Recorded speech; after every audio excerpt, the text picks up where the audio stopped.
Hey, how are you? My name is Jonathan. I am with Rene Munoz Plastering, and today we are working here in beautiful Phoenixville, PA. We are doing the restoration of these walls and this chimney because the chimney it was leaking, and the customer also had an issue here because we have a joint between plywood and concrete, so they had a crack there. And the reason why they had a crack there is because there's always movement, and whoever did the stucco first, they didn't actually install an expansion joint, so which is what we're doing today.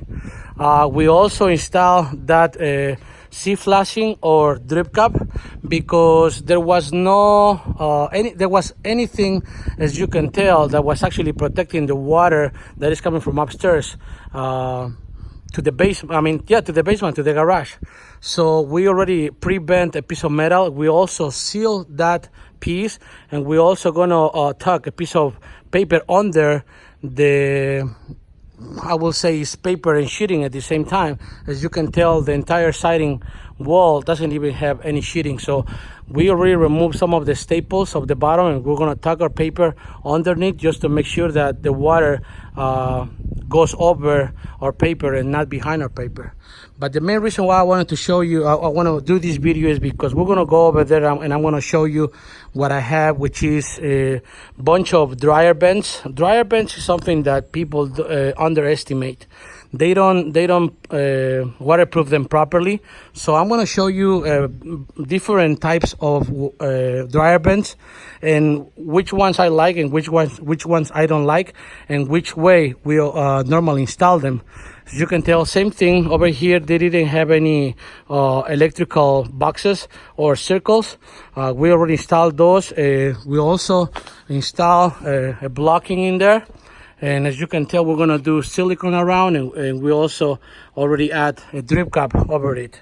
So everywhere stucco meets the similar material, as you can tell, we have what is called an easy bead, and we have 2 layers of paper and a rain screen over the 2 layers of paper to make sure that we have a drainable stucco system. As you can tell, over here we have a piece of that's framing, so we did some silicone behind, and then we do a nail flashing, and we also have what is called a whipscreed. And this, actually, we have it here laying on the ground. This is the whipscreed. It has a bunch of holes throughout the piece, and that allows the stucco to drain all of the water, so no water actually stays within the stucco. Okay, so like I said, the main reason why I did this video is because I wanted to show you what we have here.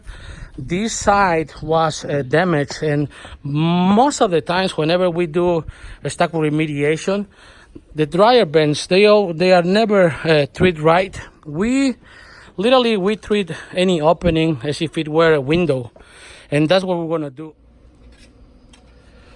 So as you can tell, we have the original.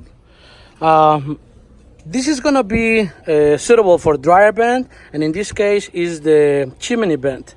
But no matter what it is, the opening is the same, and the system is the same, and the system always fails because of people, contractors, homeowners, and people that actually do the work don't think about it, don't realize that this thing can actually fail. So as I explained you before, this is the original vent that we have here, and pretty much what the last contractor did, they only attach it here and put it to 4 screws over here. This is not the right way to do it. Either if you're working with siding, stucco, or stone. I bought all of these dryer vents from my local Lowe's, and I want to explain you. I actually put them from worst to what I think is the best thing you can use. So we go back to pretty much the basic. This one costs like $3 at Lowe's, but same thing what I was explaining to you. You only screw in it, but in reality you don't have anything around, any kind of flange or anything that actually protects the opening. Then we have this one right here, which is about the same as the other one, but it comes with the aluminum tube, and it comes with what I think it looks like a flange. The reason why I don't like this is because, as you can tell, the flange is not complete part of the dryer vent, which means that in the event of water, we can have a water leak throughout the joint.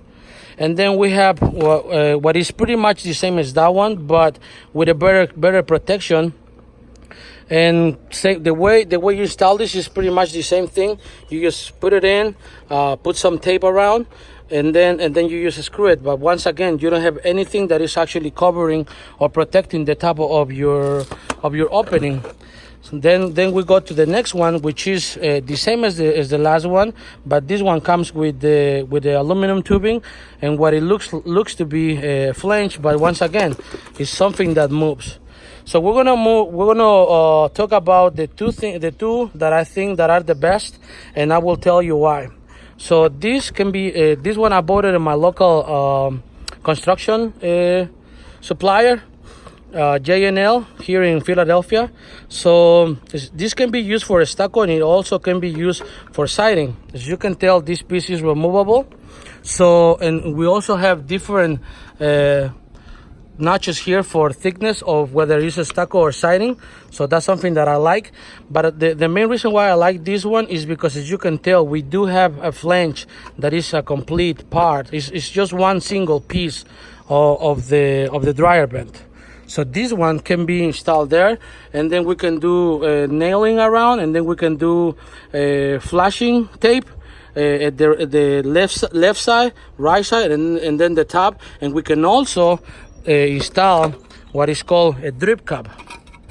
So this drip cap can go over here, and then we can tape it. So in that way, we have a complete seal around your window. I mean, around your dryer vent, or in this case, your chimney vent. Okay, so that's the second favorite. The reason why it's second favorite is because this is made out of plastic, and based on experience, we have been removing a stucco of houses where these dryer vents, since they are made out of plastic, they got burned by the sun, and then they literally become useless. So my favorite, the one I like the most, and this one can be purchased at your local Lowe's, is because, first of all, it's sturdy. As you can tell, it's made out of aluminum. And the way we're gonna install this, I'm gonna show you, and I'm just gonna do like a mock-up on how we're gonna do it, so you can have a better understanding on why I like this and why I like to use this.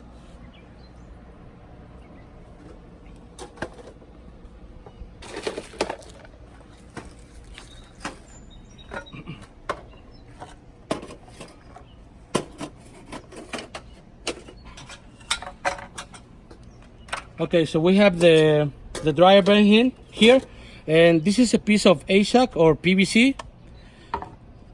The reason why I like this particular dryer vent or chimney vent is because this part right here is removable, as you can tell. So let's say you damage this by mistake, you can always buy the piece, and you don't have to worry about this piece right here. You can always replace this, and then you're good to go. But if you damage this, you're pretty much done. You just have to start from scratch. So this is the main reason why I like this vent. So the way we're gonna do it is pretty much, we're gonna install, I already pre-cut this piece of ASAC trim, and then, as you can tell, it's already cut to fit. So it's already cut to fit. So what we're gonna do for this dryer vent or this chimney vent is that I'm just gonna put this in. So we want to put it like this, as you can tell. And then what we're going to do is that we're going to put a bit of silicone to the right. We're going to put a bit of silicone to the left. And then we're going to put a bit of silicone on the top. Same thing, we're going to do a bit of silicone to the right. We're going to do a bit of silicone on the left. And then we're going to do a bit of silicone on the top. Nothing on the bottom, because in the event of any leak, you still want the bottom part to drain. So once we have this installed, we have the 4 screws installed, then we're going to install this piece of drip cap. Then we're gonna make the cut like we normally do when we do windows. We're going to make the cut, and then we're going to do tape around. Once we have that, once you silicone this, once you silicone the joint between the ASAC and the vent, what we're going to use is this is called easy bit. This piece of is pretty much a J channel with plastic or rubber. So pretty much what we're going to do is that we're going to seal all around. Once it's installed, we're going to do silicone, and then you have a complete dryer band that is 100% sealed. If for any reason you cannot find this material, which is called easy bit, you can always get a regular J channel. This is gonna be just a regular J channel. You can purchase it, I believe Home Depot or Lowe's also have them, and you just have to put it like 3/8 of an inch from the ASAC trim, so you can do some backer road, and then you can do silicone. So when we're using the easy bit, we're pretty much this is the easier way to do it, because we don't have to do backer road. This serves the purpose of the backer road. So that's pretty much how it's going to be installed, and that's going to be the system. And as you can tell, we have 100% seal dryer band that is going to work. Like I said, if this ever gets damaged, you just have to remove it. You just have to pull it down. You just have to pull it down and then get rid of it and replace it. So that's the reason why I like this band. And this dryer band, or in this case the chimney band, I believe it costs like $25 compared to $3. But when you realize that this is saving you a lot of hassle, it is saving you repairing your walls, $27 compared to $3,000, $4,000, $5,000 worth of repair, I think it's worth it. Okay, so this has been Jonathan with Rene Munoz Plastering. If you have any questions, if you have any problems, any siding issues, any stucco issues, any stone issues, feel free to log on to our website at www.munozplastering.com, or feel free to call us to 610-656-2461. Thank you. Bye-bye. Alrighty, just to finalize the video, we do have the dryer band in place. At the video before, I said that we were going to do a bit of silicone. I just wanted to clarify, because I said we were going to have a bit of silicone here, which we do have, but what we do is that we actually do the silicone behind the trim, pretty much between the sheeting and the trim, on the right, left, and top. And we also put some silicone on the right, left, and top, but that goes between the trim and the dryer band. And as you can tell, the dryer band is 100% level. We also did the self-adhesive tape, and then we do the layer on top, and then after the layer we put a bit of silicone to the right and then a bit of silicone on the left. As I explained to you before, do not do any silicone under, because in the event of any water that might leak, which we don't think so and we don't want to, and that's the reason why we're doing all of this, you don't want to trap the water here at the bottom. The bottom part, between the sheeting and the trim, between the trim and the dryer band, you don't want to seal that. You don't want any silicone there. Okay, so that pretty much wrapped the video. I'm not showing, by the way, this is the brand of the dryer band that I just installed here. I'm just gonna show it to you. This is pretty much what you need.